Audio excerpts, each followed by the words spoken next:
The square has been the center of Springfield since 1835. It's played host to a courthouse, the intersection of trolley tracks, and, in more recent history, a pedestrian plaza for shopping, entertaining, and organizing. The square was just a hub of social activities and stores.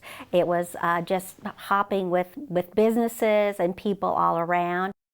Longtime Springfield resident Trish Hedrick discusses the glory days of the square. The square at that point is still like in 4 quadrants, and each quadrant had something that it was very known for, like I think it would be the northeast corner, the center store where the History Museum is now, that was Penny's. But then you moved on around to the other section of the square where hers was, and then the office building, if you're facing hers, that was to the right. And then as you looked at the square, when you moved over to the southeast corner, there was a department store called Rubenstein's.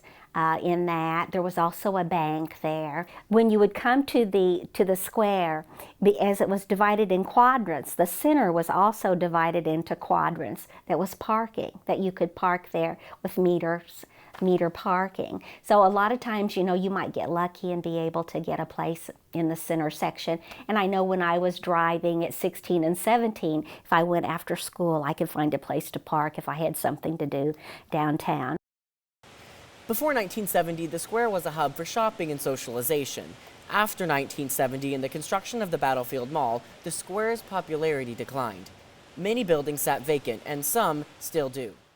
I just have really fond memories. It was hard to watch it in the 70s and the 80s after the mall came to deteriorate so much. And I've really enjoyed it in the last 10 years, seeing that it is being revitalized a little bit and coming back. The square is currently experiencing a revival. The restoration of the Hers building in 2014 kick-started the renovation of the area. Now, a new generation of people are able to enjoy the square.